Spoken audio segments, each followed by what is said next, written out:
Welcome everybody to our special holiday edition, Chestnuts Roasting. We're going to do some live roasting. We're going to share some videos. We're going to share some stories of growing up with chestnut. So I want to thank everybody who are panelists here, Cassie, Florian, Lake, Vasily, Catherine, Hal, Angus.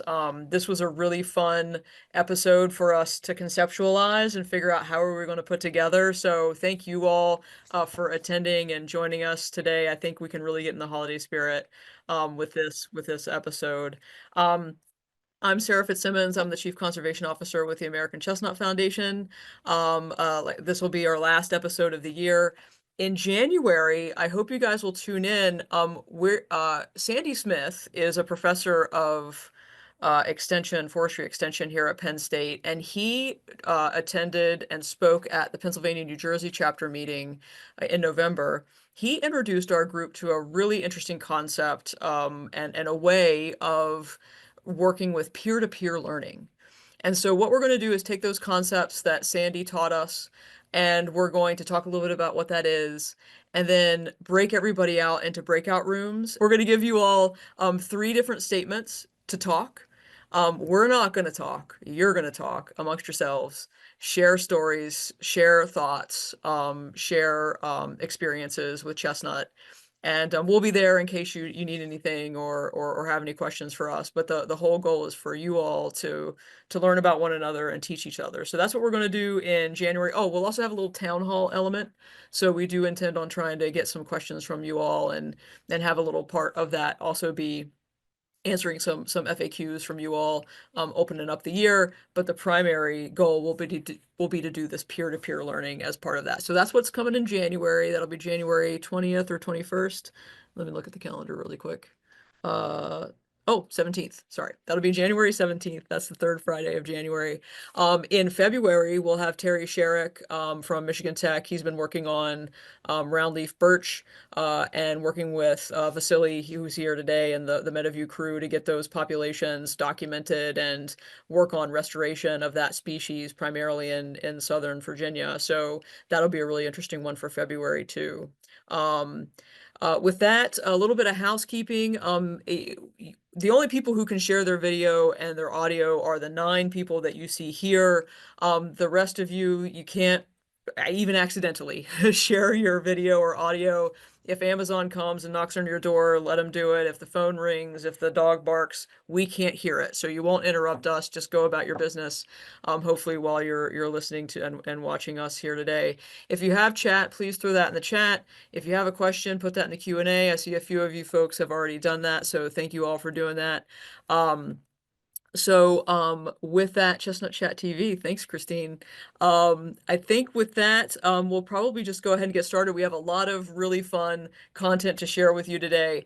The first person who's going to share some chestnut roasting techniques is Lake. Lake Grabowski is our regional science coordinator. He works with me at Penn State. And so he's going to show you how you can roast chestnuts in your lab space should you be faced with that situation. So thanks again for coming. Lake, I'm going to turn it over to you. Thank you, Sarah. And for anyone who wants to be, I hope you are at some point faced with this situation, because it's a pleasure to be working for the Chestnut Foundation.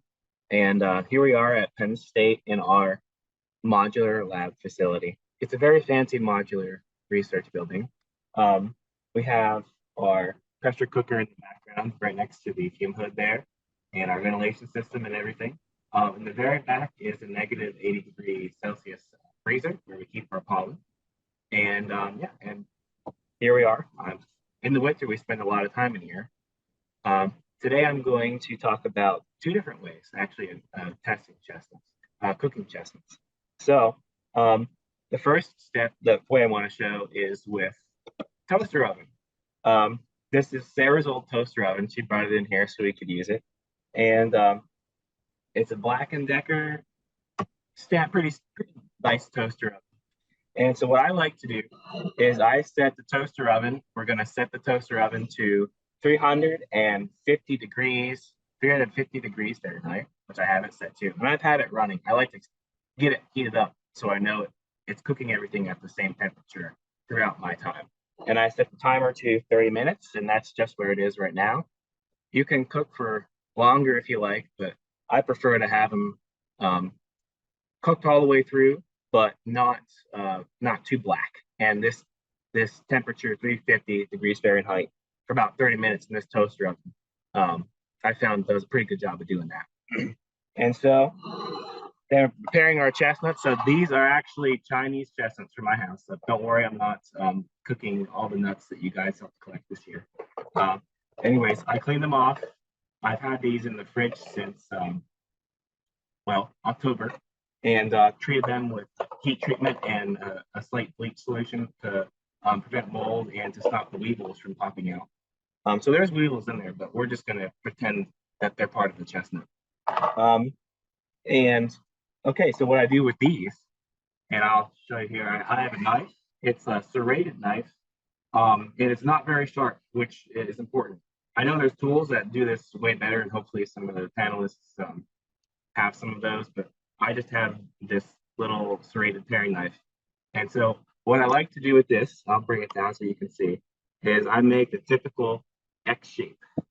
So you slice through once, and you got that, and then you slice through again. Boom. And it takes some time, don't worry, I already prepared a big bowl of them with all a little cross mark on. Okay, and then safety. Now, safety is important, so safety first. Get your protective gloves on. We these were donated, and we're gonna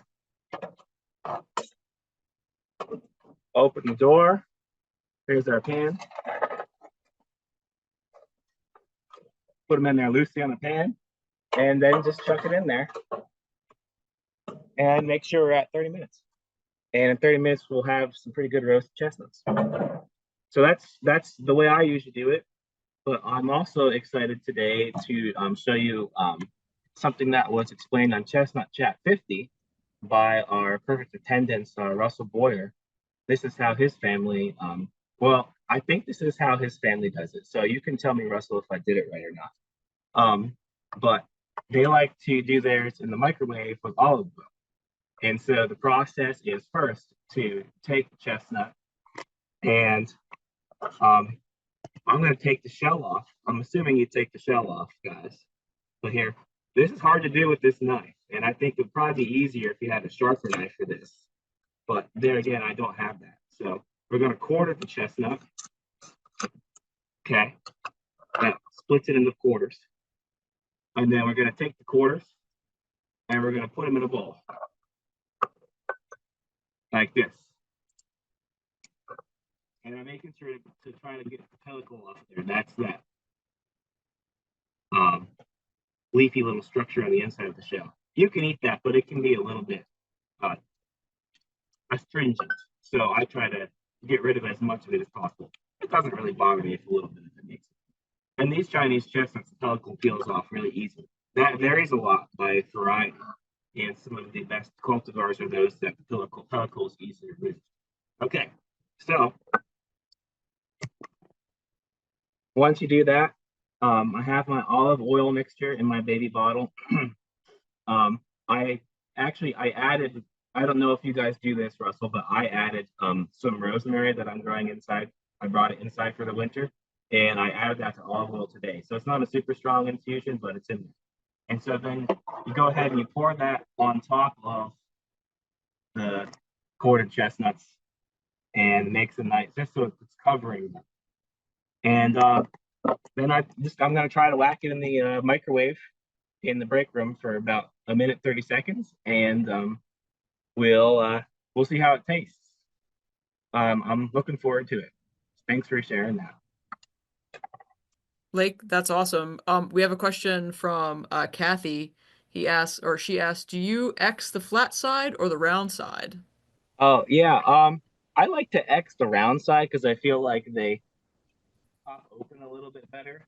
But yeah, Florian's right that it's a little bit more dangerous when you're cutting it because you can slip. But with this knife, it's so dull that with the serrations that I just kind of it's slipping's not a problem for me. But if you were having like a sharper knife, which I don't recommend unless you have a special tool that keeps your fingers out of there. If you have to hold on to the chestnut, I don't. I've done it with a sharper knife before and cut myself pretty bad. So yeah, Okay. John, definitely.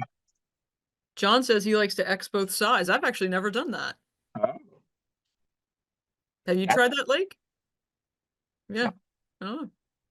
Well, so how long is it going to take? It's going to take you 30 minutes, you said, in the toaster This oven? will take 30 minutes. This will take a minute and 30 Okay. seconds plus however long it takes me to walk back. So, All right. Well, we've got Florian, who's going to be up next, and then we'll uh shift it over to Angus. Maybe right after Angus, we'll get back to you, Lake, so you can show us the fruits of your labor there out of the toaster oven and then out of the microwave too. So, thanks. We'll cut back to you here real soon. All right. okay. All right. Oh, Jeff asked first, what's the Oh no, somebody asked what's the roasting temperature? You said 350, right? Yes, I'm roasting it at 350 for 30 minutes. Okay. Um, it's going to depend on your oven and how well done you like your chestnuts. Right. Okay. All right. Well, we will check back with you here real soon. Thanks, Lake. All right, Florian, you're up. And if you don't mind just introducing everybody, I mean, you're at Yale right now, is that right? And I mean, you don't work on chestnuts for a That's living. correct. Hi, I'm Florian. I work at the Yale Quantum Institute. So I'm a physicist and do a lot of science communication. Behind me, you can see some equation that some of the researchers have been working on earlier this morning. I'm monopolizing and misusing Yale facilities for this holiday Chestnut Chat. But I think it's very important because I have a slideshow. And so it basically counts as work. If a PowerPoint is involved, that's the idea. So I was asked to talk a little bit about my growing up in Chestnut. So I'm not from the US. I'm from France, as you can maybe tell by the accent. I moved about 10 years ago, and it's something that I really Chestnut is something that I really loved. And so when I moved to New Haven in Connecticut, I run into Jack Swat, who's in the chat at one of the state fair, and I run into him and I was like, "Oh my God, I want to know where the chestnuts are," because in France, chestnuts is basically in the fall the equivalent of pumpkin spice here. Like it's everywhere. Like everything is chestnuts. And when I moved here, nothing was chestnut flavored. So I run into him, ask him about it, and then he tell me about the very sad story about the blight. I got involved, and I'm on the board of the Connecticut chapter, and we do a lot of outreach for the public. So that's something that's really matching my job. I do the same thing with quantum physics. And so when I was asked to talk about my upbringing, it's spitballed into this insane like 30 slides PowerPoint, but I think you might enjoy it. So chestnuts and is really something that we all loved. This is a picture on the left of my grandfather having a huge chestnut and chocolate yugolog for Christmas. Behind it is my grandmother, and I think my mother, who's also on the chat, Beatrice, must be very upset that I've used that photo of her. But hey, it's pretty cute. And on the right, this is me. I cannot really tell how old I was. I think it's age 10, 10, 12, kissing the burr of a chestnut. So when people see my social media and my activities with chestnut, they're like, "Why do you love chestnut so much?" And so that's the reason why. It's really, truly a generational passion. I know we have a lot of people interested in the science of chestnut here, so I wanted to show you a little bit of like the type of chestnut we have in France. The reason we have so many is because they were native of Italy, a bit of Spain, a bit around the Mediterranean side, and they were imported by the Romans in the rest of Europe. The species we have is Castanea sativa, and of course we have Chancre de l'Écosse, which is the French for the blights. We also have that, unfortunately. This is sorry. This is the third species in the French forests. We have about 1 million hectares of this, and the production of chestnuts in France is between 8 and 12 tons a year. So it's quite the production. And I'm not gonna lie to you, this is why we have like, this is an insane amount of chestnut. So I wanted to write this as an article for Chestnut Magazine, but I think this is even more fun to do that live. This is all of the products that I used to eat when I was in France. So of course you have some like very run of the mill. You have chestnut flour on the bottom left. You have some like chestnut yogurts, like and creams, so you can make like sweet dessert with it. We have some toast in the middle. Tartine craquante is the toast made with chestnut flour. We have chestnut and almond milk that exists. We have, of course, some cakes. Of course, very, very French, the foie gras, which is fat geese liver made with chestnuts, and then some pasta, and even the crozet, which are like this very specific pasta from a region. So like it's everywhere. And so, unfortunately, we also have the chancre, which is the blight. It arrived in 1956 in France, but the effect is really minor. Like it's bad for the tree, but like it didn't have the ravaging effects that it had in the US. Mostly because the blight is from Asia, and then having Europe touching Asia, the tree sort of coexisted with this kind of fungus, not necessarily the blight itself, but like from other similar pathogens. And so it didn't affect the trees as much. So they still grow quite a lot in France. For my love of chestnut, unfortunately, I was born in the tiny, tiny area in France that has no chestnuts. Very rude. But we managed, my parents brought me a lot to Ardèche, which is a region where we were hiking over there. There's also like a very cultural thing about chestnuts. For some of you might know about Asterix. He's our most famous cartoon character. And then on the top left, I don't know if you see my mouse, but on the top left of the cover, the leaf drawn in Asterix in Corsica are chestnut leaves on that. And one thing very interesting with the French language is châtaigne or chestnut or castagne is also known as like a hit in the face. Like we use chestnut as getting punched. And so when the little character Asterix say like, oh, what is the specialty of your, so is the specialty of your country, with the Roman, he's fighting the Romans and give him a chestnut in the face. It makes a little bit more sense in Spanish because you can find the Latin root of like castana, castana, and that's sort of the idea behind that. And then one fun thing, I don't know if you've heard about this like global passion, is there was like some debates at the last Conquer contest in the UK this year. So Conquer is at the horse chestnuts. We tend to mix châtaigne, which is chestnuts, and marron, which is horse chestnuts, for the same thing. So we use both words for the same meaning, which is chestnuts. But the Conquer, I don't know, you should have a look if you haven't. They basically drill a little hole in the horse chestnut with string, and people fight with them, try to like break the other Conquers. And this year there was a big scandal because one of the participants has a steel Conquer and was breaking everybody's chestnut. So something really fun for you to look at on this. So the entire continent of Europe is insane with chestnuts and marron. And so this is a while ago. I suspect this is around 1992 in a place called La Fermigère. My parents had some friends who had a house. The house looked like this on Google Maps now. So it's almost a ruin. And so we used to hike. I'm the one in yellow in front of my cousin and my friend Guillaume. And you can see my mom wearing the black top with the plastic bag, and our friends Wilhelmine and Alain on the right. So we were hiking, grabbing chestnuts, harvesting chestnuts, and the harvesting in France is very different from the harvesting we've been doing at TACF, where you have to like protect the burr, like grab them, put them in bag. There's so much chestnut everywhere, so you just go on the floor and grab them.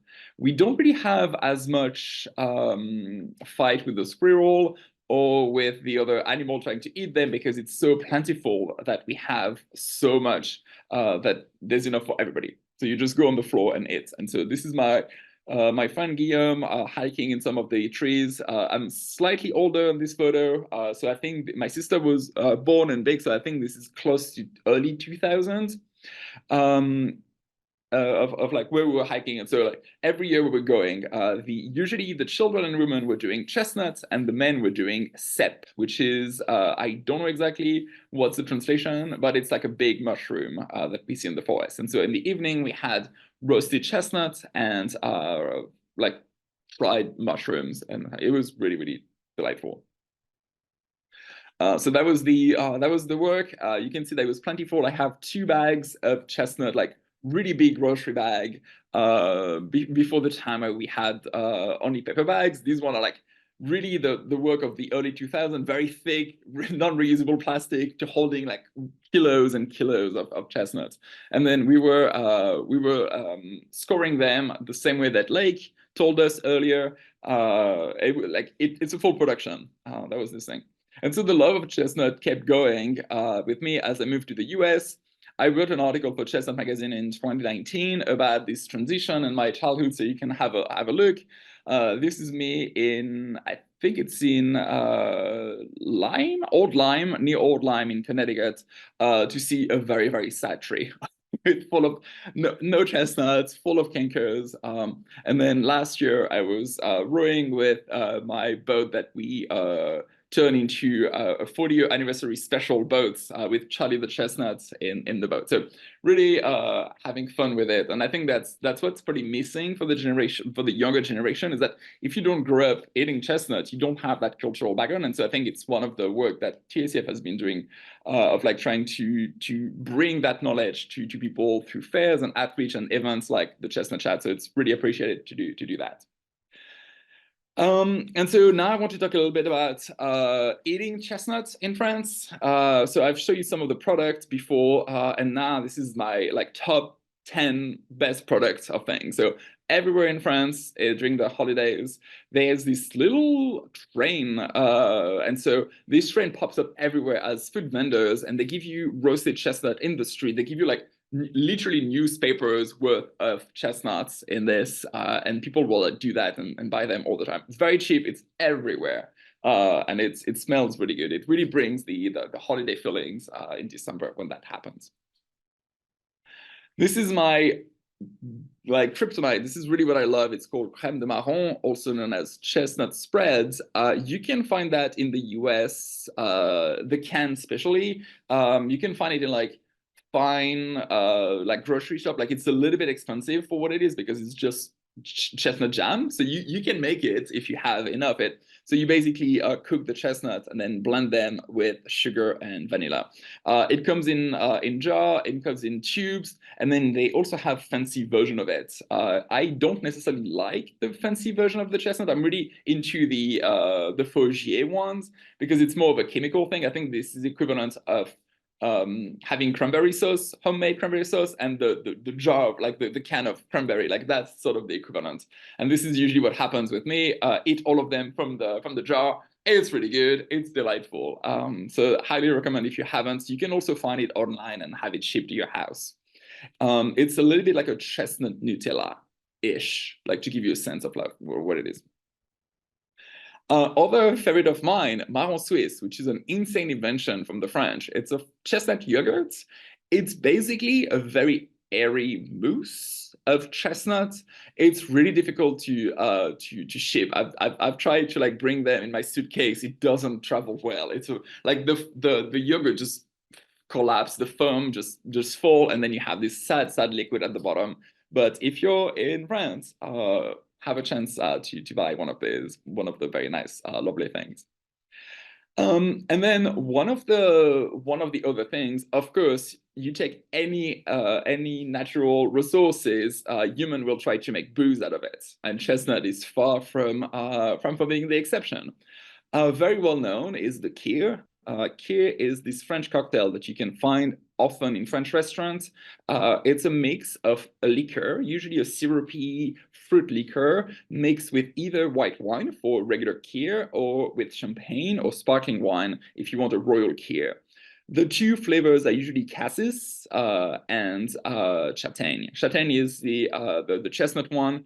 This one is the version with châtaigne and some bubbles, so that would be a chestnut kir royal. Highly recommend.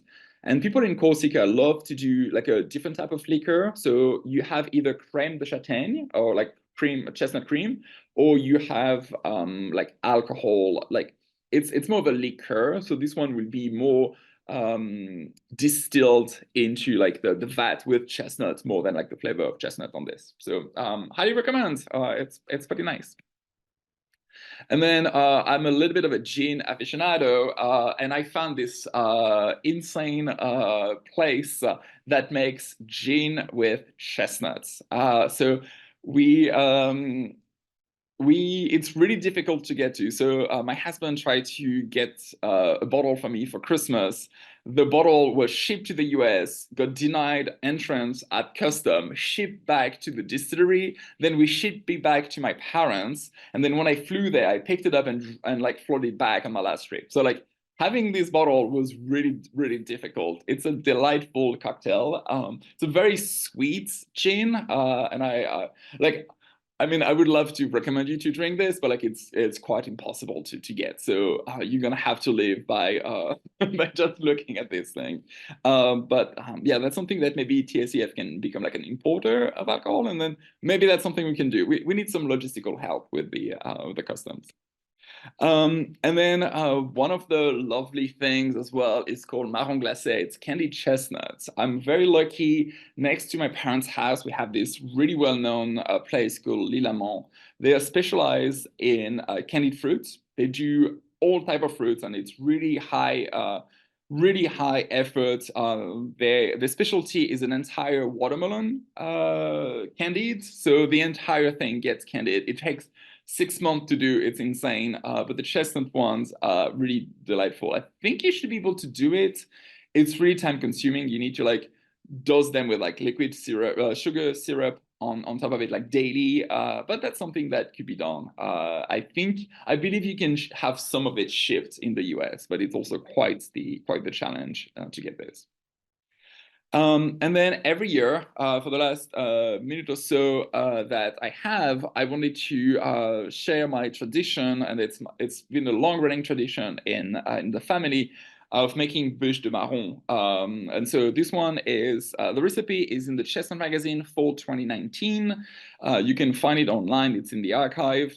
And so basically you boiled chestnuts. I should be harvesting them somewhere at Lockwood Farm, but I usually buy the one at the store. They're already pre-peeled, so that avoids all of the question in the chat of like, which side are we peeling them? Like, you don't peel them, let the machine do it. And then you boil them, mash them, mix them with melted chocolate, a bit of sugar, let it rest overnight, and then you put that in the fridge, and then you can form it into this like log version of it. The log version of it, it's a bit of a challenge because given the color, the consistency, making a log out of this matter, you really want to make sure it looks like a log, and otherwise it can be not that pleasant to eat if you make it another shape. That has been running in quite a while. It was really difficult to get all the photos. This is one of my grand cousin. We think it's 1995 in this old kitchen of my grandparents. We have maybe the 2002, 2005, and 4 with my grandparents. I've shown you this one before. 2016 was the one at my parents' house in France. And then I was able to go back into my photo album until I changed my phone. So this is every version since 2018. Some of them are a little bit more refined, more decorated. And if it's just me, I don't really like any of the other nuts. I'm really just into chestnuts. Any other walnuts, like hazelnut, anything, I'm like, could do with that. And so usually if it's just me, it becomes like a plain thing. And in 2024, I have a debate. My husband doesn't really like that dessert. It's a little bit too rustic for him. He's interested in having a fondant, a chestnut fondant instead. So it's a very light cake. And so if you want in the chat, you can do a debate on like, which one should I make for the holidays? You have to be quick because we only have a few days left. So that's something to do. And to finish, before I run out of time, I've sort of studied a Connecticut chestnut cult. I shared that slides with my friend, and I think Katie, who is on the chat, was like excuse me, there's too much content going on. You have a 30-minute presentation on chestnut. Like, is it much? And I was like, no, it's not bad. And then I looked into my text, and the number of times chestnut words appears in my text is quite scary. But people have been using the chestnut emoji as responses to my text, so it's pretty good. It doesn't help also that I'm living on Chestnut Street, so I suspect that half of the text is me giving my address, but there's a lot of content on this. Thank you all for listening to me, and I hope you have wonderful chestnut-filled holidays. Florian, that was amazing, and we've got so many people saying how delightful it was to listen to you and hear your presentation. So thank you. I got a couple questions for you, and I know we're gonna run a couple minutes over, but I think it's worth it. A couple people have asked, and I think you were able to show that in your picture, but from the roasters, do they make the X like Lake was showing, or it looked like they only did one split? Is that how they do it? From the roasters, let me go back to the slides. I think the photo that I got from the roaster, they don't really bother because they have to do a ton of them. They do, yeah, indeed. Let me share the screen again to show you the photo. They do have the they seem that on that photo they're only doing half. Yeah. Um, the type of cut does not matter as long as you break the shell open to release some steam. Because what's going to happen is if you roast them, since it's really a closed system, the temperature will rise, the pressure will rise, and then it will pop. So if it's in the oven, you're just going to hear a pop. If it's in an open fire near your face, it will go right into your face. So as long as you have a little thing, I know some people also are just doing like a little corner, like chipping the corner, and that's enough. Yeah. I think the crust, the reason we do the crust is it's easier to peel for people to enjoy. Ah, that's a good point. I don't know if you can open the Q&A, but John Foster put some fancy language in there. I don't know if you are able to read that and tell us what it means. John Foster, existe-t-il un livre de cuisine en France avec des recettes européennes à base de châtaigne? Is there a book of French cooking with chestnuts? In fact, I have no idea. So that's the issue. Most of the recipes that we have are like passed down. The best bet is probably to get one of I know that Kendra sent me an old book of chestnut recipe that TACF had their hands on, and I think finding old recipe books from people who have imported knowledge from Europe, like former settlers, or like it's probably the closest you will get. Otherwise, Google like any marmiton.fr is one of the French cooking website. I think it's the equivalent of Bon Appetit in the US. We'll have a lot of recipe. And I'll say that book, there was an old book of chestnut recipes that the American Chestnut Foundation sold. The Pennsylvania, New Jersey chapter actually has those for sale, thanks to longtime member Tracy Coulter. She had them reprinted. So if you do want, it's not European or French, but it is some a nice compendium of chestnut recipes. So I recommend that. And finally, I'm going to take this one too. So Sarah asks, how does the flavor of other varieties compare to American chestnuts? So we talked about that a little bit in terms of a sativa dentata hybrid, but based on the Châteauneuf, if I said that correct, that you ate growing up versus maybe you steal a taste here, how do they compare? We like it's the same because like the one we buy at the store are imported from Italy or from Turkey, and so basically all of the chestnuts you're eating in big quantities will be or like buy at the store will be the one in Europe. So it's going to be, I think the challenge is going to be for you to find American chestnuts that you want to eat instead of sending seeds to TACF. That's going to be the challenge for you. But like I don't think there's a difference because it's such a different, like a product you can transform that once you put it with chocolate, once you candy it, like it doesn't have, like the flavor is just a chestnut flavor. Yeah. Well, So it's a Florian, bit of a covat thing, a covat answer. Yeah. Well, this was delightful. I really appreciate you taking the time to join us, and I'm that your mom's on here. I've been on this for 54 episodes and my mom hasn't showed up. So bravo and Yeah, thanks. I think my parents are here. My aunt Colette is also here. Like, there's a bunch. I've advertised a little bit the Chestnut Chat. Fantastic. Well, great job. Thanks so much. All right, we're gonna switch it over here to Angus. Angus is, I guess you're at your place there in Irwin, Tennessee. Is that right? Yep, we're out here in Okay. Tennessee. Yep. And So, oh, yep. yeah, you're good. I'm Angus. I'm the development analyst at the national office down in Asheville. I'm out here in my back porch, and I'm roasting chestnuts over an open fire. It's not what usually I roast chestnuts in the oven, but this time of year it's kind of hard not to want to roast them over an open fire and sing to yourself.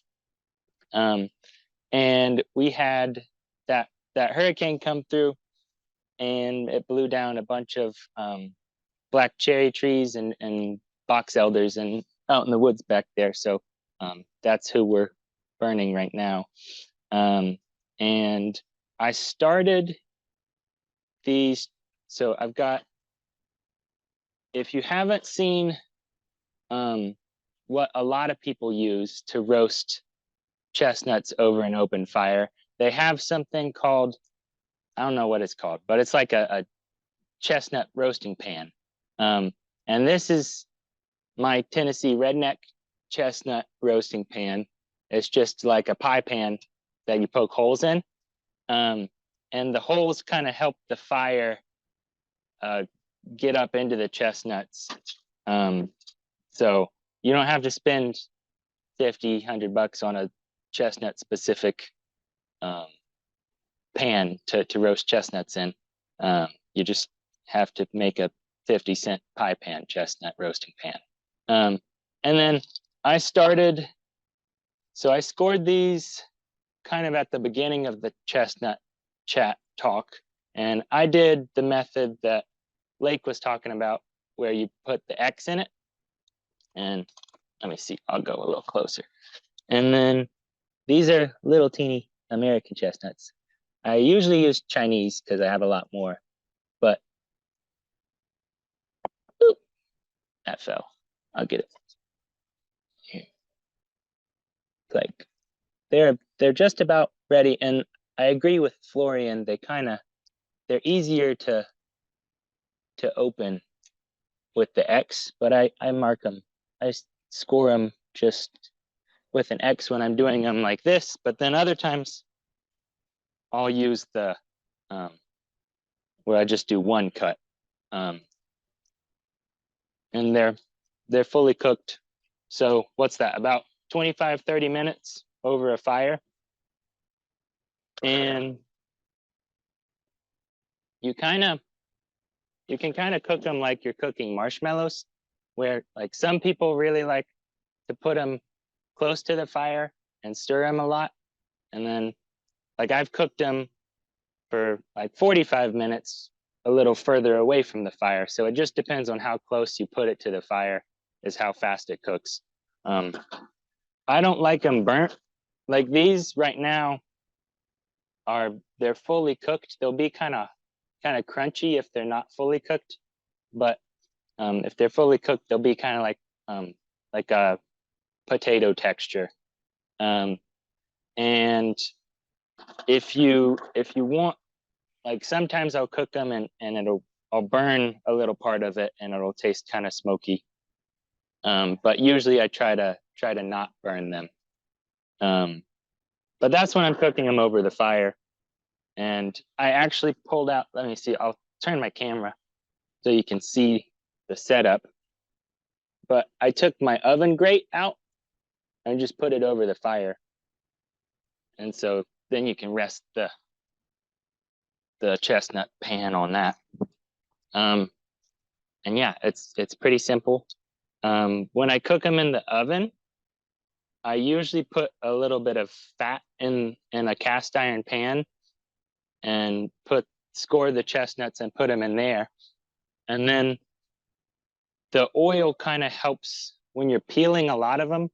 Like if they've been roasted in a little bit of oil, they slip out of the shell a lot easier than like these. They take a little bit more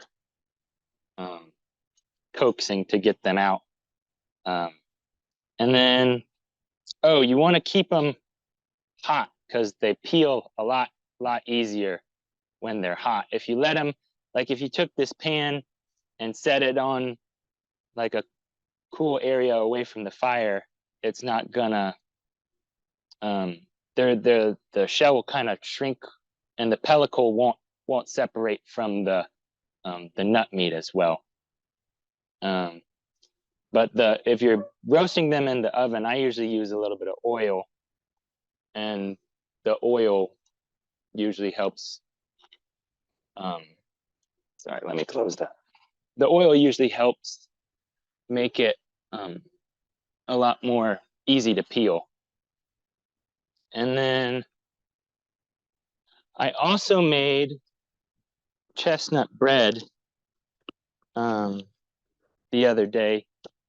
And so this is sourdough that's about a third chestnut flour from some chestnuts that I processed into flour. And this is pretty good. It's a really sweet flour, and you can make all sorts of like crepes and like chestnut bread and flour and pancakes and things like that. So I really like using that. And one thing that I love with chestnuts compared to like other nuts that so I'll go out and harvest acorns out in the woods, and they use a lot more processing that you have to do than chestnuts. Chestnuts, you can just like pick them up and eat them. And acorns, when I make acorn flour, it takes 6 weeks to leach them in the refrigerator to make the tannins go away.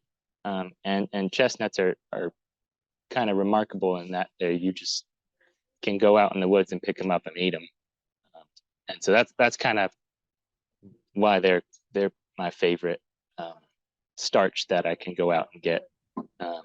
But yeah, I usually cook them in the oven, and this is how my little redneck version of roasting them over the fire. So Angus, I feel like I can smell both the roasted chestnuts and the bread. Like that's just, that bread is so beautiful. Hal says, "Hey, can you tell us how you grind the chestnuts in your mill?"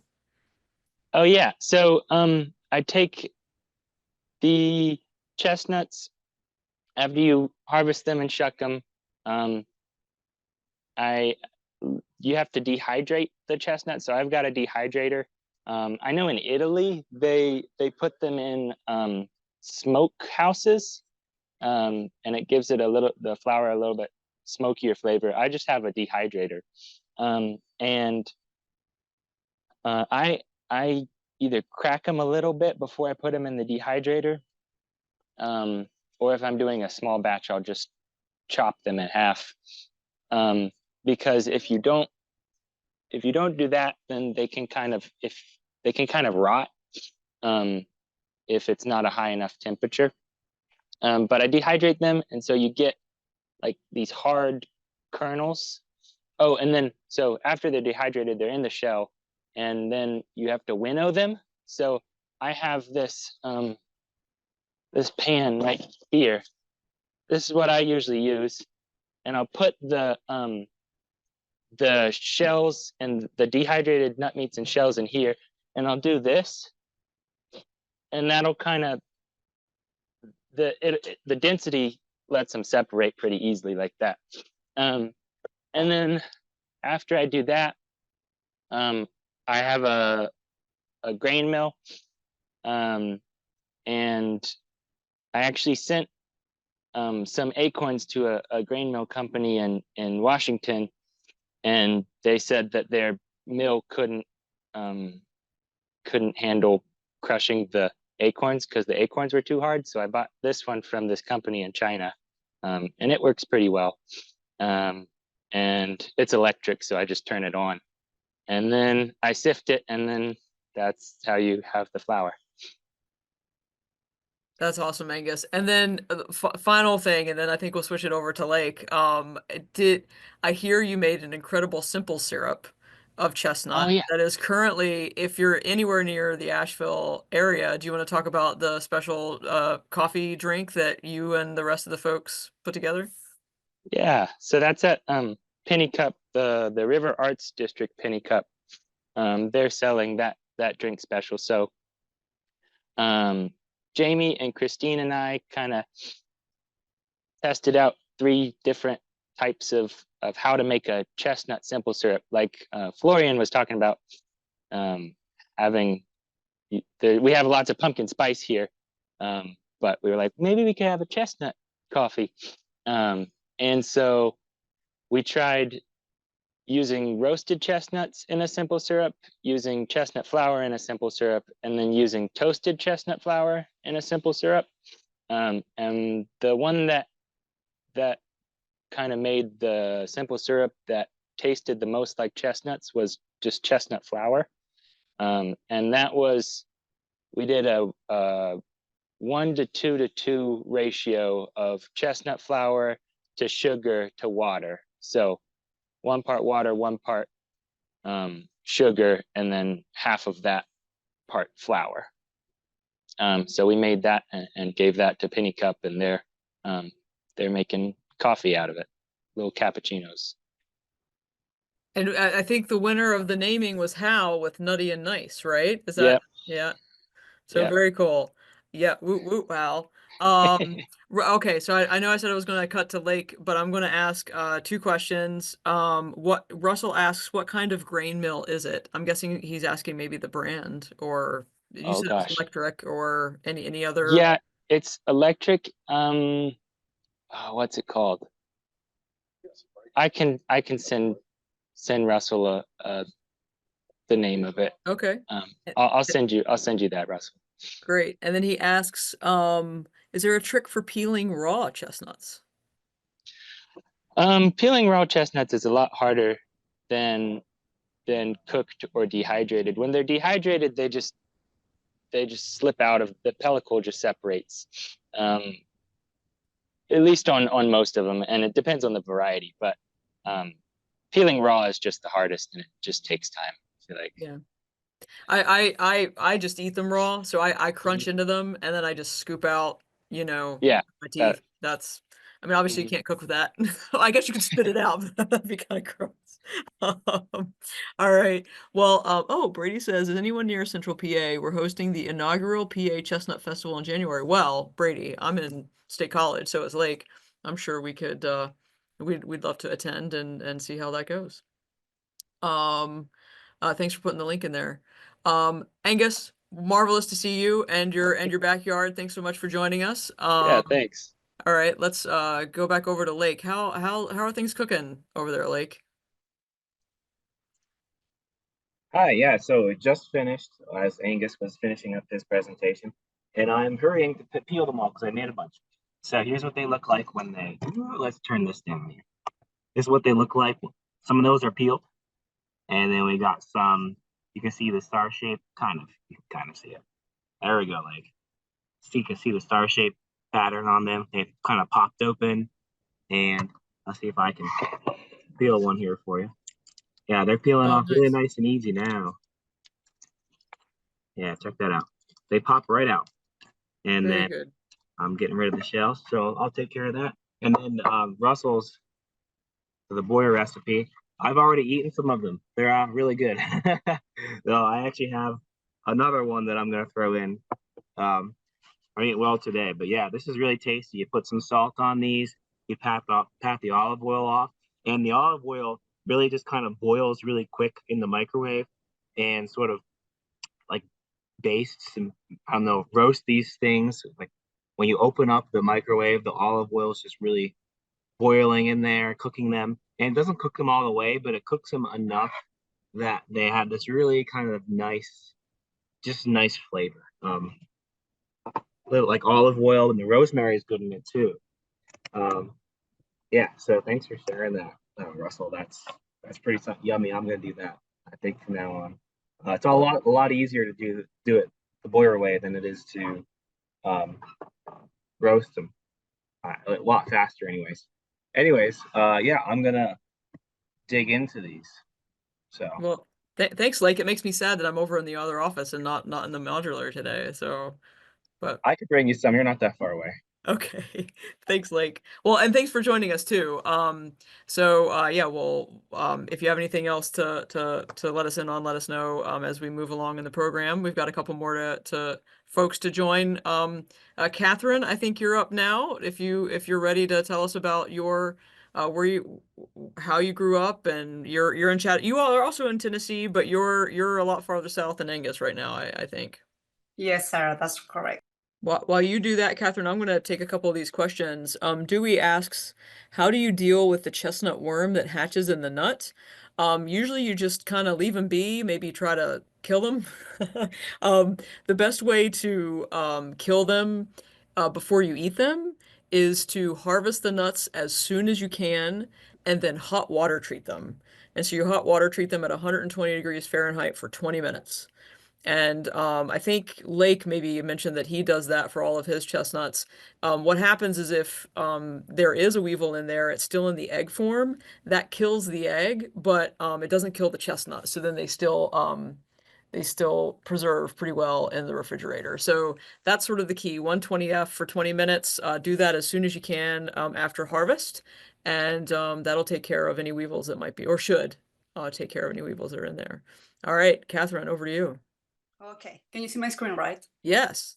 All right, so first of all, hello everyone, and thank you so much for having me here today. I'd like to start by telling you a little bit about myself. My name is Catherine Tells, and I am from Chile. I grew up in Patagonia in a small town called Curacautín. It is located in the Araucanía region. And I've been living in the US for almost 6 years now in Chattanooga, where I'm also volunteer for the Tennessee chapter. So here you have the map, right? Here's my little town. And if I go all the way from the end of the world to Tennessee, you can be there in an overnight flight. So here it is, from Curacautín, Chile to Chattanooga, Tennessee. So chestnuts, or castañas in Spanish, hold a special place in my heart because growing up, my grandmother had a chestnut tree in her backyard. And every fall, it felt like a magical season. We eagerly waited its bloom so we could harvest the chestnut and enjoy eating them around our wood-burning stove, which is going to be here in a little bit. This is my backyard.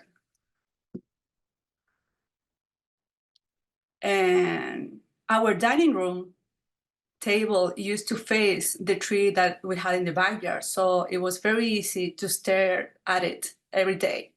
So this is not my actual house, but it was pretty close. So this was our setup for the feast. So when we knew that it was chestnut time, we had to make the arrangement for the cooking part, which meant bringing the necessary amount of firewood into the house, as you can see here, ensuring a steady flame and waiting patiently for the chestnuts to be roasted or boiled to soften. In those days, we didn't have any fancy appliances. It was just the warmth of the fire and the anticipation of the feast. Many times, my sister and I couldn't wait and tried to steal some of the chestnuts from the cooking process without the adult noticing. And we were usually successful. Actually, my sister is here with us, so I'm sure that he's having some memories about it. So in Chile, chestnuts, mostly Castanea sativa, are affordable and still very popular today. You can buy probably 1 kilo for less than, I don't know, $2 or so. So when we ran out of our harvest, it was very easy to get more, either by visiting our corner store or buying them in bulk, or going to a family or a friend's house who had a chestnut tree in their property around our town. I would say that chestnuts, it fosters a sense of community and also a part of our Southern culture in Chile. I have so many vivid memories of climbing the trees, checking the branches, and yelling "moo" to avoid being hit by falling chestnuts. It was like a treasure hunt, filling our pockets or a bucket with our reward. I also remember how my relatives used to make chestnut syrup.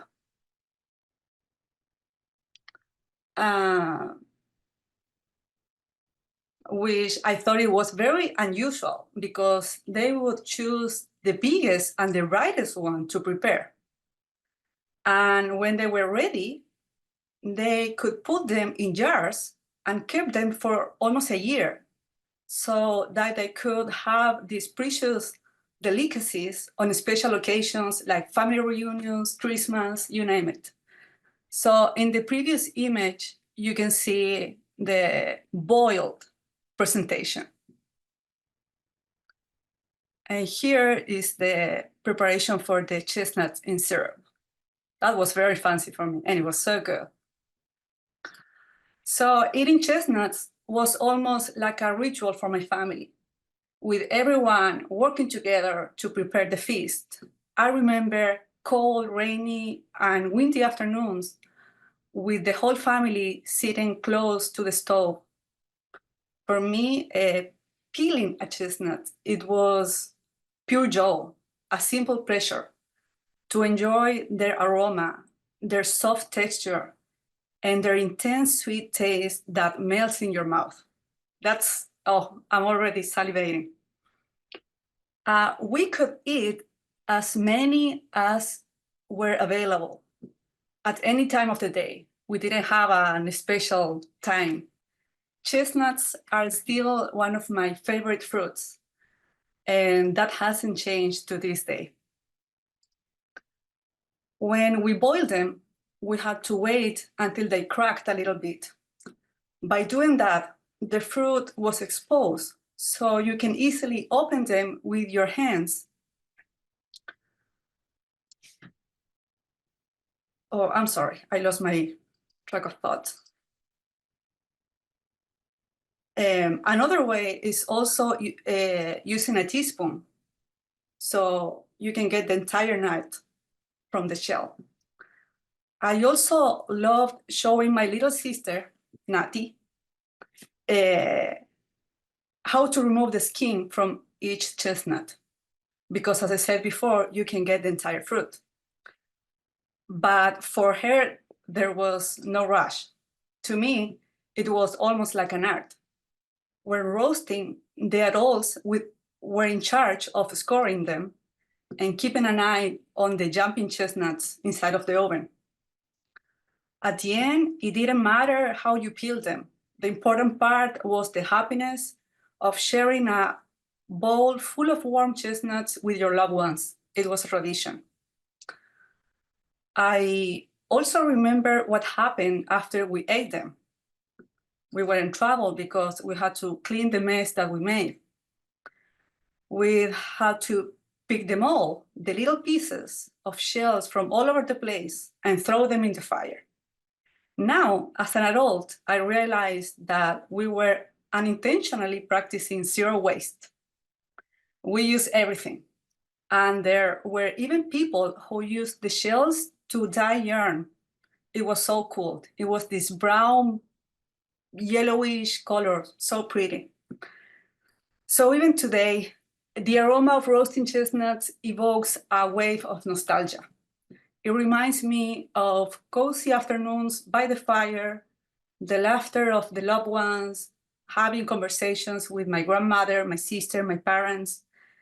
It was just simple and we didn't need anything else. To finish my story, I would summarize that by having all these memories, it reminds me of the importance of knowing where the food we eat, the food we eat comes from. I think about community and appreciating the simple joys in life. So here I just have a little pictures. One picture actually from the Tennessee chapter, our hand pollination workshop that we had this year. It was amazing.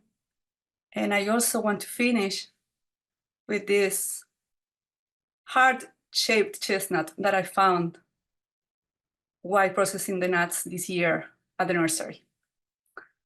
So that's it. Thank you so much. I'm sorry about my accent. Oh, it's beautiful. And thank you for sharing that. I have never seen a heart-shaped chestnut.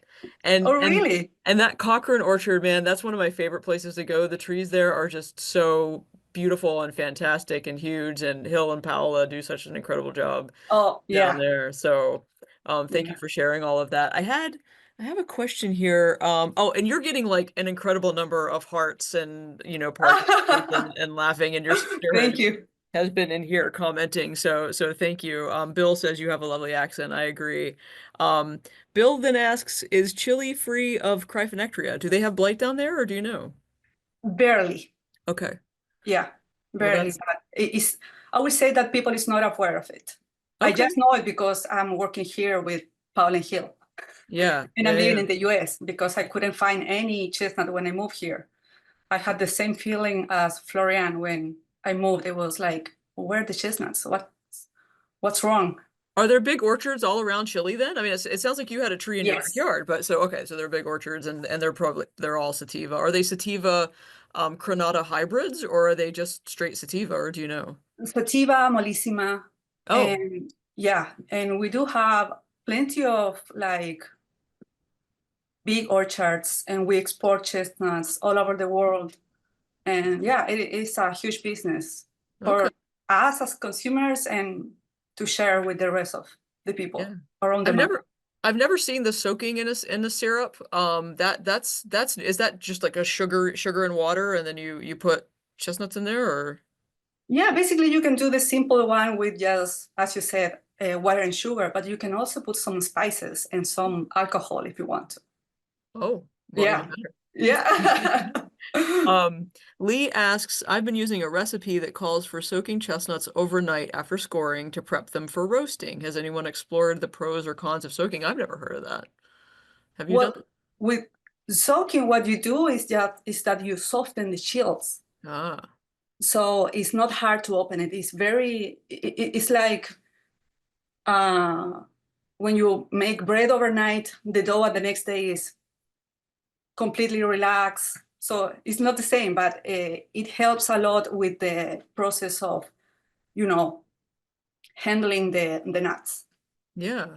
Yeah. Two more questions for you. Would you be willing to share your recipe for chestnuts in syrup? Maybe drop that in the chat, or if you I don't send it have to, it in English, but I can share a blog yeah, that is in Spanish that'd be and great. I it mean, can be Google will translated. you hit that translate button and there you Yeah. go.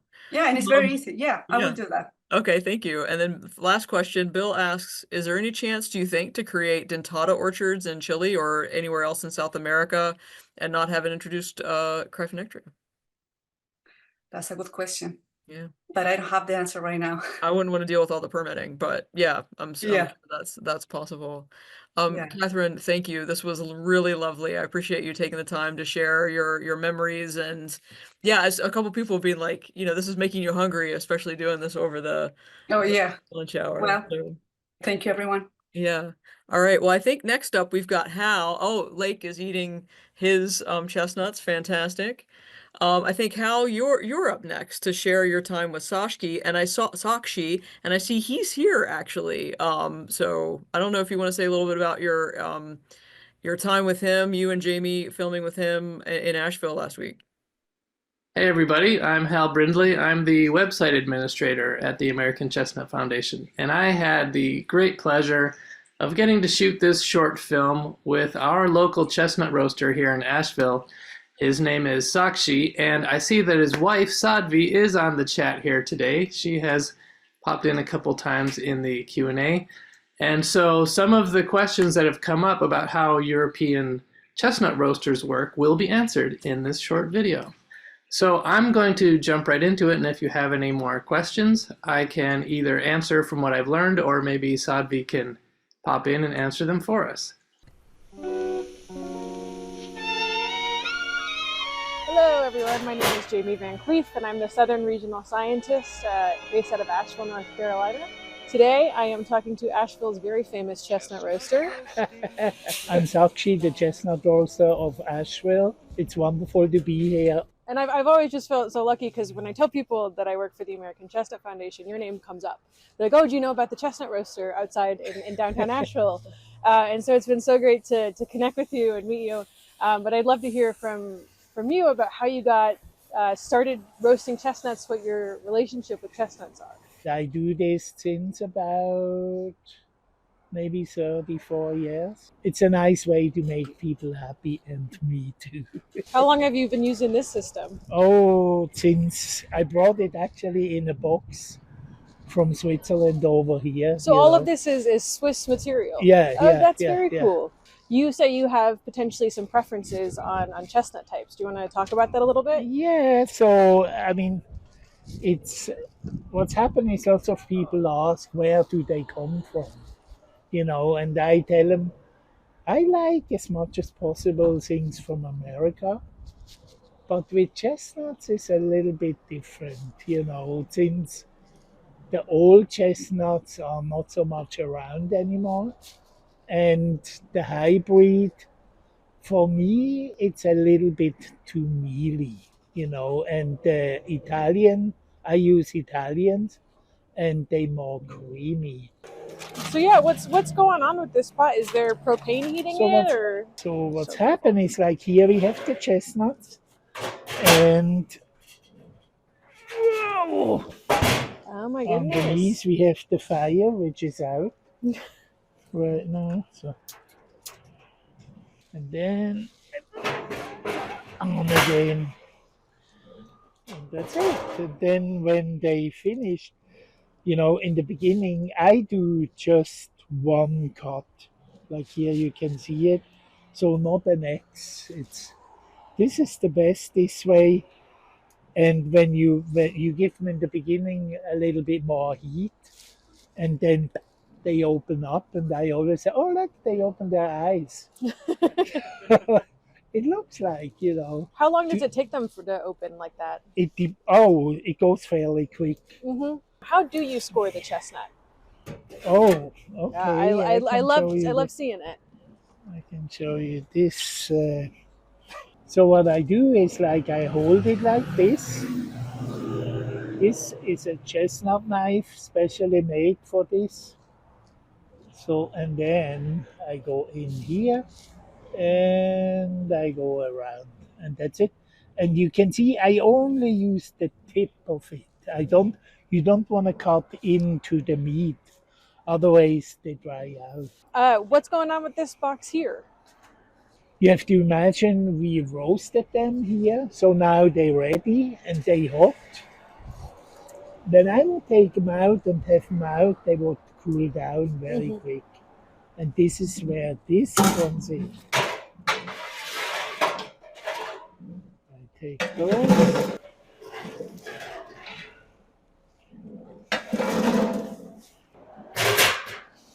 And that's it. It's nice so and you toasty, see, it's nice, and a little bit moist. Yeah. A little bit of moisture there.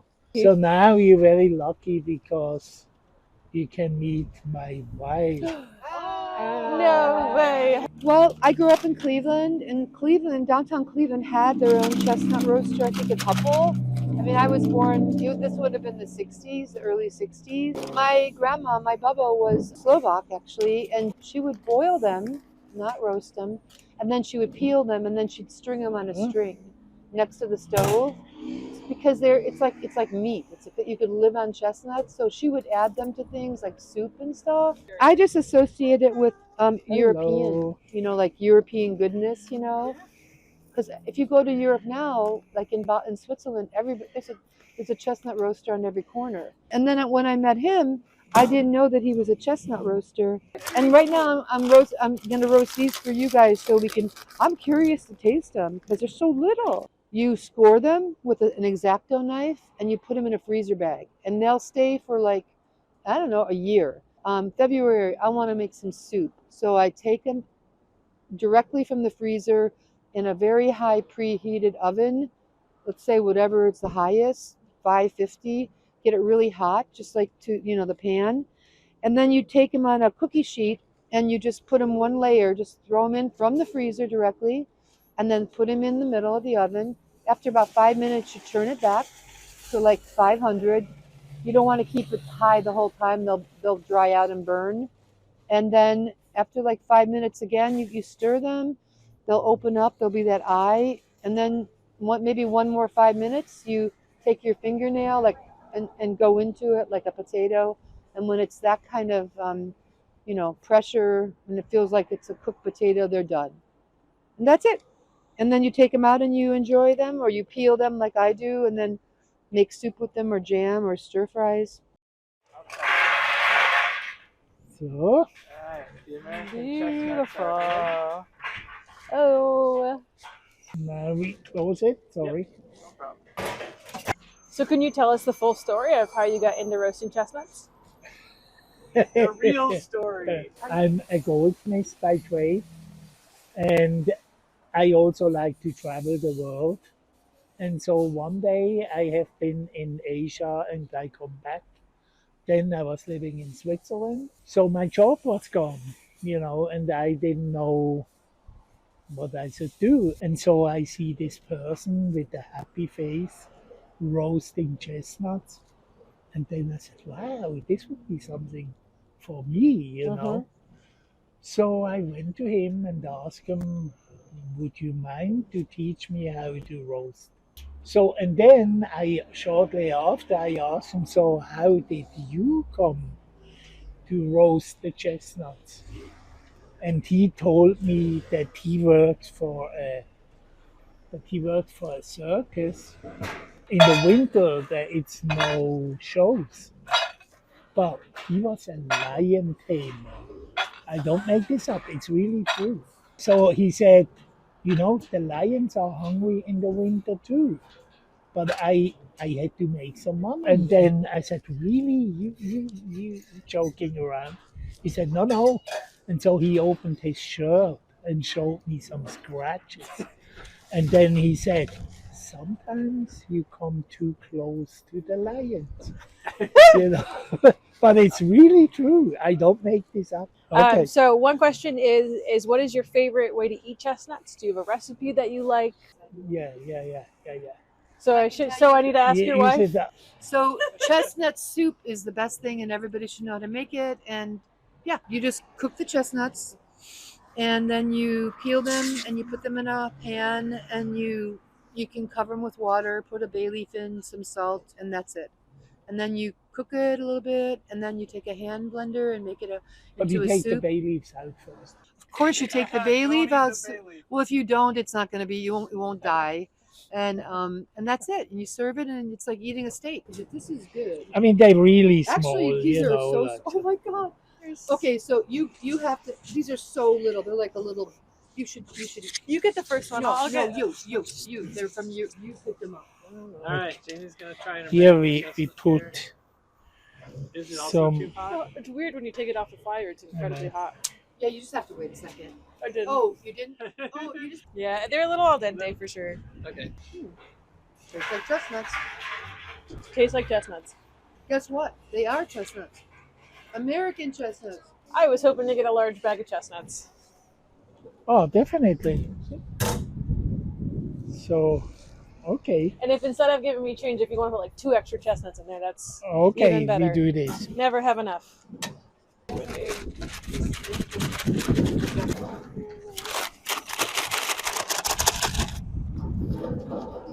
excited.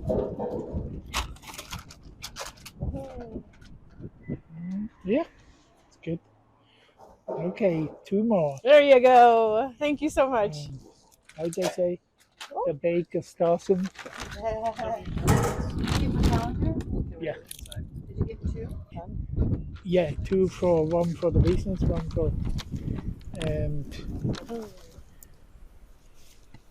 Now you'll be able to sing Christmas song without messing up the lyrics. Well, because you're eating chestnuts, you automatically know the words now. Okay, everybody. Chestnuts roasting on an open fire. Jack Frost nipping at your nose. Yuletide carols being sung by a choir, and folks dressed up like Eskimos.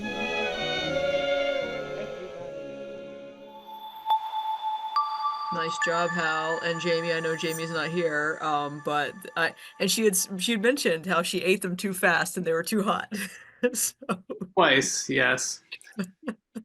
well, thank you for sharing that, Hal. That was really fantastic. You're getting some great kudos here in the chat. We're running a little behind schedule, which I'm not surprised about. But anything else you need to tell the group, Hal? Nope, that's it. Thank you very much, and thank you, Sadvi, for being on here, and Sakshi for all your help. It was really great. Excellent. All right. Last segment for today. I'm going to turn this over to Vasily. I think we'll come in right under the wire on time. So, Vasily, take it away. Yeah, thanks, Sarah. So yeah, just to keep us on time, I'll be short with the intro, but our last segment here is also another recorded video. And this one is an interview that our nursery manager at Meadowview Research Farm, Sierra Wilbur, conducted with Patrick Atkins, owner and brewer of Sweet Bay Brewing in Abingdon, Virginia, just down the road here from Meadowview Research Farms. This is kind of on the following up on an event that Sierra has now put together for the 3rd year in a row, but for the first time at Sweet Bay Brewing, called Chestnuts Roasting. Previously had been at the Damascus Trail Center in Damascus, Virginia, but now for the first time we've partnered with Sweet Bay Brewing, which, as you'll find out in the clip, actually has some connections to other botanical conservation efforts and things like that. So I am going to share the screen and play that interview for you all. Hey there, I'm Sierra Wilbur with Meadowview Research Farms, and today we're here with Patrick Atkins of Sweet Bay Brewing Company. Sweet Bay Brewing Company hosted the annual Chestnuts Roasting event that Meadowview Research Farms puts on for the past 3 years, and this year he created an incredible chestnut brown ale for the event. And so we're here to talk about chestnut beer with Patrick at Sweet Bay Brewing. Patrick, can you tell us a little bit about how you got into brewing and why you like using native plants like chestnut for some of your brews? Yeah, so I have always cared an awful lot about flavors, and I guess you could say, like, other than brewing, cooking is probably my other favorite hobby. And so, like, that transposed onto brewing, it's sort of like, how can I coax these really cool flavors into a beverage that someone can enjoy? In terms of the, using native flora and botanicals, I guess, brewing is sort of just, it's an agricultural endeavor. I mean, it's made of agricultural products, and I guess several years ago when I first met my wife, Leanne, who is a horticulturist, a la Clemson, her inspiration for propagation and by means of that, conservation kind of spurred me on to want to learn more myself about conservation and plant propagation, and so I enjoy it as well. We kind of conceived early on in our dating of this plan to have a brewery, have a nursery, wherein she, who actually specialized some in fruit production when she was in her master's, to have a farm, grow our own fruit that we use in the beer, things like that. And definitely those are things that are coming. They're not things we do quite yet, and they take time. Good things take time. But yeah, that's kind of how we got this whole plan conceived of making beer, but beer of interest and beer with things that are close to us and native. Absolutely. That's awesome, Patrick, and I think it's great that you and your wife kind of bring both of your passion for plants as well as beer together. Yeah. And so that's what's great about this beer that we have in front of us, the Chestnut Brown Ale. And yeah, so it was really exciting for us when we brought the idea of doing the Chestnuts Roasting Outreach event here, and you seemed really excited to do a trial run, at least a first round of making this beer. And so it's great to have some nuts, actual chestnuts in this beer, obviously, but what was your process of figuring out how to create, the body of flavor that we have here? Yeah, so I've talked about this before, but chestnuts have just a very unique and subtle flavor, and they're just consumed all around where they're native to in very different ways. Because of the subtlety of their flavor, I think it would work best in like something that doesn't have a lot of other adjunct malts or other flavor malts, like a Pilsner, but that would also be really weird. I don't think anybody would want to drink like a chestnut Pilsner, honestly. Pilsner's supposed to be like summery and refreshing. So more importantly, chestnuts really make you think of holiday confections and holiday, they make you think of the holidays. Roasting chestnuts on an open fire makes you think of the holidays. You want something with a little malt body, and then you just do what you can, like we've talked about with the sort of like using them to boil and roasting them to get more caramelization and making a tincture to really get that concentrated flavor as much as you can into the beer on something that really, tastes like a beer you would drink in colder weather. So a brown ale. And honestly, I mean, breweries have made chestnut brown ales before. So there's and chestnut dark beers before. So it's not like I decided let's not reinvent the wheel. Let's just make our take on it, but also with some local chestnuts. So absolutely. Yeah. Well, it's really good. We'll use that. I'm just gonna trim. Yeah, that's really good, Patrick. So I'm also curious, like, this is a brown ale, which you said, like, is pretty common. I think another common, just like wintertime fall beer that people are familiar with is like porters and stouts. Why did you not choose to go with one of those? Yeah, it was not an easy decision because, like, sometimes you want to do something that nobody else has done, and then sometimes you're just like, well, let's just do this. But stouts and porters are wonderful. We love them. They have just a little more of that sort of roast flavor. They have more roast malt and more of those kind of chocolatey and coffee flavors than sort of a brown ale. That you risk really trumping all of the work you're trying to do to bring chestnut at least into perception, if not to the forefront. So. Yeah, we settled on a brown ale. I guess in retrospect, we could have gone even lighter to, get more of the roast malt out. So it's less dark, less brown, maybe like an amber, and could show the chestnut more. Could play around in the future. Love the idea of that. Well, I think it's exciting that this is only the first year of this. Yeah, so, a lot of room to grow. It doesn't have to be the same beer every time. I don't like brewing the same beer every time. I wanna experiment. I wanna play. I wanna have fun with the flavors and keep doing new things. Love it. So we can look forward to a new chestnut holiday beer every year from Sweet Yeah, totally. And so it's great to look forward to. But I'm curious. So what would you like pair with something like this that's a little bit heavier, more fuller bodied for this winter time, kind of a thick beer? Yeah, it's a beer with heft. It's 6.5%.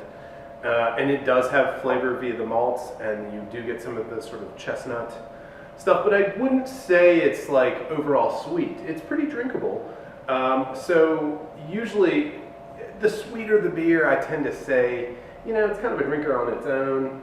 Have a tulip of it at night after dinner or something like that after you're kind of at repose on your recliner or whatever. But honestly, this one is pretty drinkable.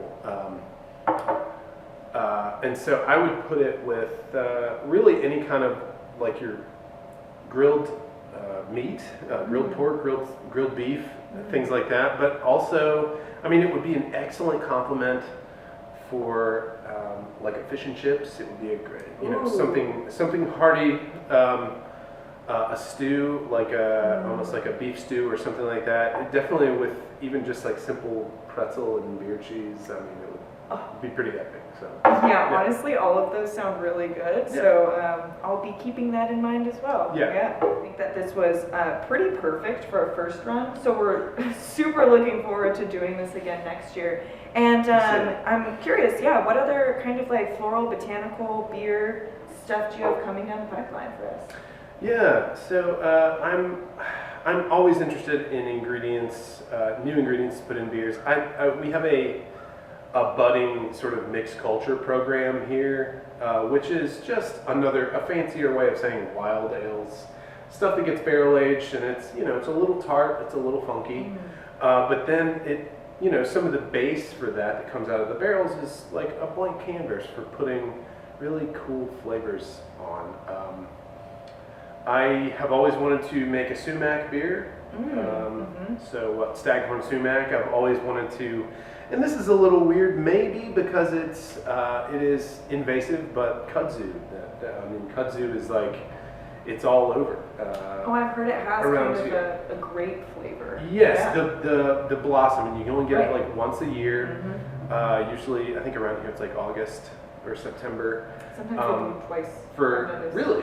Okay. Yeah. For 2 or 3 weeks, and it does smell like almost this sort of grape candy scent. I guess back in some years ago, people have started making like jellies, cold steeps, and then making jellies and setting them with pectin and making jellies out of them, which is pretty cool. I also I'm becoming through some friends at Virginia Highlands Community College, Ben Castile, who does some work with pawpaw, and he's like really taking a shine to pawpaw. I'm super fascinated with that fruit. It's a delicious fruit. Yeah. It's such an anomaly for this area because it really reads tropical in flavor in a lot of ways. It's almost like a cross between a mango and a banana if you haven't had it. That's exactly how I describe it. It's custardy. In fact, there's a brewery in North Carolina that has a beer called Carolina Custard that's made with pawpaw. Anyway, I would like to dabble in that as well because it's such a unique flavor. It also can be a subtle flavor and can be difficult to get to come forward, but I really want to do that. We have some barrels that we've put some pawpaw in. We'll just have to wait and see if they mature and see what comes down. So, right, absolutely. Yeah. Well, all of those sound really great. I like how you describe it as budding programs, and so we're really excited that we got to bud out here as well, and we'll be really looking forward to seeing what comes next and seeing you next year. So cheers to that. Thank you so much, Patrick, for having us and for supporting the American Chestnut Foundation, hosting Chestnuts Roasting, and we're really looking forward to it. So thanks for talking with us today as well. Thank you, and happy holidays. Happy holidays, everyone. Great job, Vasily, and many thanks to Sierra for doing a great interview. Anything else to add on that? No, happy holidays from us at Medavie Research Farms. Perfect. Well, here we are. We're right at 1 o'clock. I want to thank everybody for coming and enjoying all this amazing chestnut stuff. Florian, Hal, Catherine, Angus, Lake, Cassie, thank you guys for coming, and thank you all for attending and joining us in this Chestnuts Roasting holiday special. Like I said, in January we'll be doing a town hall and a peer-to-peer learning. That should be a lot of fun, and it'll be the first interactive Chestnut Chat that we will have had. So I think that'll be a lot of fun. In February we'll be talking about round leaf birch. Until we see you in January, happy, safe holidays. Have a marvelous new year, and we can't wait to see you in 2025. All right, see you guys.